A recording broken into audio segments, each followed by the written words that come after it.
네, 여러분 안녕하십니까. 요즘 야권 볼만하죠? 점입 가경이라고나 할까요? 이제 총선거 40 며칠 남았죠?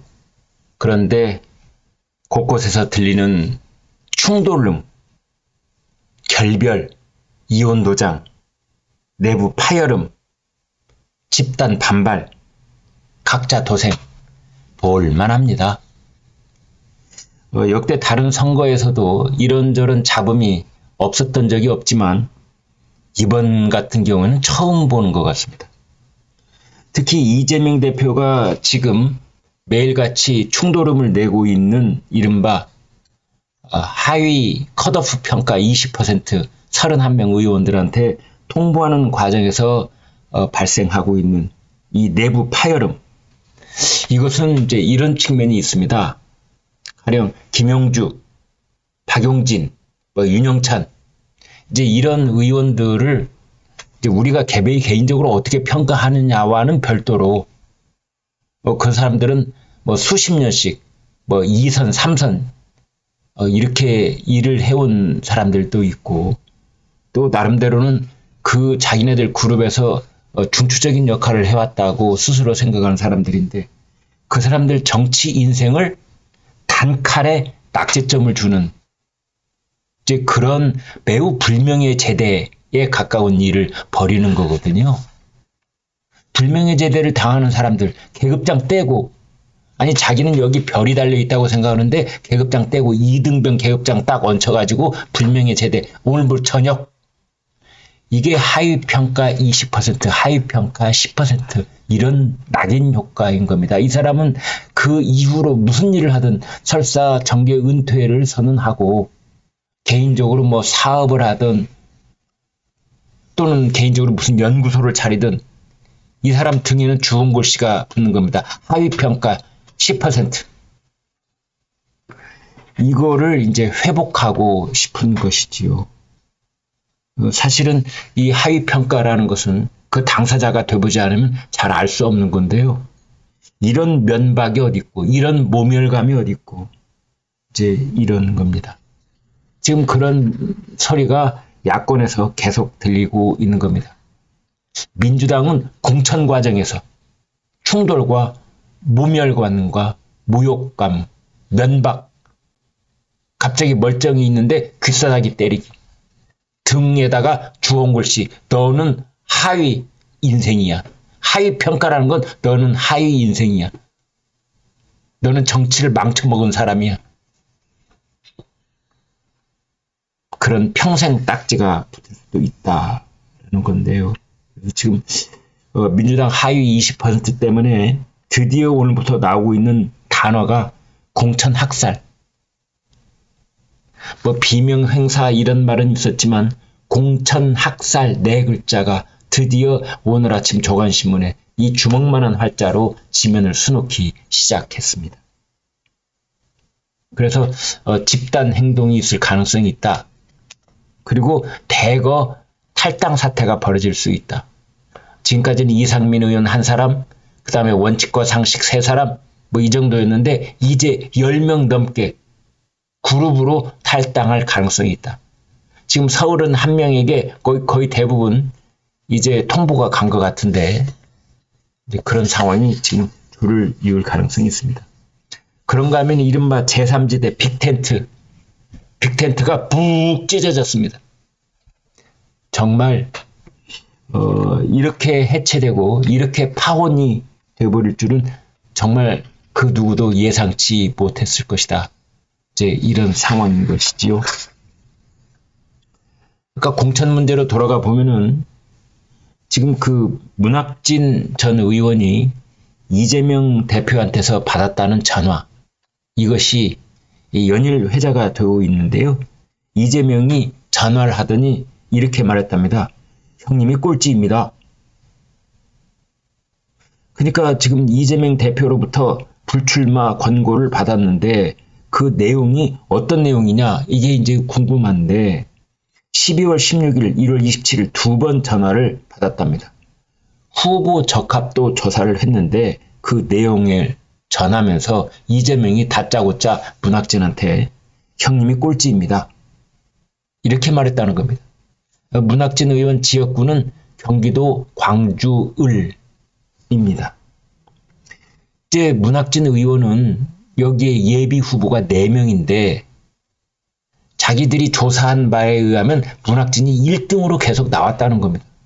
그런데 어느 날 이재명이 전화를 걸어서 형님이 꼴찌입니다. 왜냐하면 그 문학진 의원이 서너 살 많거든요. 한 5살, 6살쯤 많습니다. 그러니까 5살 이상 많으니까 이제 이재명 입장에서는 문학진한테 형님 이렇게 말을 한 것이겠지요만은 적합도 조사라고만 했지 어디서 조사했다는 말도 없더라. 그래서 문학진 전 의원이 안규백 전략공천위원장한테 전화를 해서 어디서 전화했습니까? 당에서 여론조사 했습니까? 그랬더니 안규백 위원장이 조사 안 했습니다. 경기도는 조사 안 했어요. 이렇게 대답했다라는 것 아닙니까? 그런가 하면 지금 민주당에서는 임종석 전 청와대 비서실장한테 송파갑에 출마하라고 공식 요청을 했답니다. 그러니까 원래는 중성동갑 여기에 이제 출마를 하겠다 하고 준비를 계속해 왔는데 갑자기 성동갑 중구 여기 포기하고 송파갑으로 가라 이렇게 연락을 받았답니다.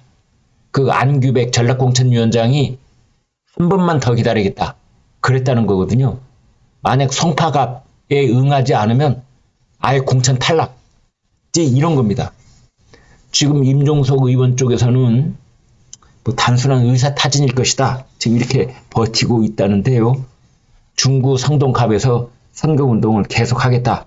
이제 이런 건데 지금 더불어민주당에서 가장 뜨거운 감자가 임종석 전 비서실장입니다.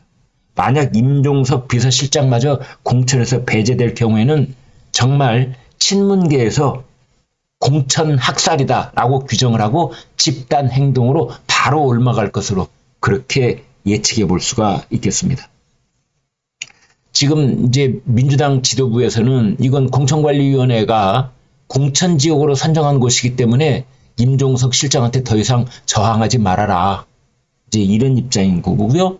임종석 실장에 대해서는 마지막 예우를 갖추기 위해서 우리가 기다리고 있는 것이다. 지금 그러고 있습니다. 그쪽 입장에서는 임종석 실장 도저히 공천 주고 싶지가 않은 거죠. 친문계죠. 그 다음에 86 운동권 대표주자죠. 그 다음에 이미 중성동갑에서 2번이나 국회의원을 했거든요. 그러니까 더 이상 거기 바라보지 마라. 옮아가라. 지금 이러고 있는 겁니다. 그 아까 말씀드린 푹 찢어져 버린 제3지대 빅텐트 여기에 오늘 조선일보가 아주 신랄한 제목을 붙였는데요. 먹튀다. 정치판의 먹튀다. 이게 먹튀가 아니면 뭐가 먹튀냐. 결국 쪼개진 개혁신당 11일 동거하고 6억을 챙겼다. 아니 이런 위자료가 어디가 있느냐. 11억 동거하고 헤어지면서 6억 원 위자료를 챙긴 것 아니냐. 그런 얘기까지 다 하고 있습니다. 오늘 더불어민주당 의원총회가 열립니다. 아무튼 비명계 공천 학살 집단 행동을 예고하고 있는데요. 굴복하지 않겠다. 정면 충돌 가능성이 있습니다. 하위 20%에 들어가더라도 뭐 경선을 치를 수 있다라는 건데요. 하위 20% 들어가면은 감점이 너무 많아서 사실 경선 치르나 마나입니다. 공천 배제입니다. 공천 탈락이나 똑같습니다. 옛날에는 말이죠. 과거에는 하위 20% 통보를 받아도 그 해당 의원이 스스로 공개한 적이 없었어요. 그 불명예스러운 건데 그걸 뭐하러 공개를 하겠습니까? 그런 사람이 아무도 없었습니다. 그리고 마지막에 경선에 한번 나가보는 것이지요. 근데 자기 스스로 나는 하위 평가받았어 하면은 경선이 그게 되겠습니까? 권리당원 50%, 일반 여론조사 50% 이렇게 해가지고 최종 점수가 나오는 건데 그래서는 이제 안 된다. 이제 이런 거지요. 그런데 지금은 김용주도 밝혔고 윤영찬도 밝혔고 박영진도 밝혔고 이렇게 스스로 밝히는 이유는 싸우겠다는 겁니다. 그래서 이제 하위평가를 밝힌 다음에 이재명 지도부하고 끝까지 싸우겠다. 이미 이재명의 공천 시스템은 그 신뢰성이 신뢰성이 바닥으로 떨어지지 않았느냐. 그래서 뭐 살생부다, 데스노트다 이런 얘기도 나오고 있고 오늘 의총에서 지도부 사퇴를 요구할 가능성이 있습니다. 결국은 이제 신문들이 이런 얘기를 하고 있습니다. 좌파 신문들은 정권 심판론이 공중으로 와야 돼버리고 말았다. 그리고 야권이 공멸하고 있는 것 아니냐. 이제 이런 사설들을 쓰고 있고요. 그 다음에 우파 신문들에서는 사법 리스크, 막말 이걸 봐주고 라이벌을 쳐내는 공천은 그것이 사당 아니냐. 공당이 아니라 사당 아니냐. 비명계 위주로 컷오프를 하는 것. 이게 이재명 사당화가 아니고 뭔가 이렇게 질타를 하고 있습니다. 네, 여러분 고맙습니다.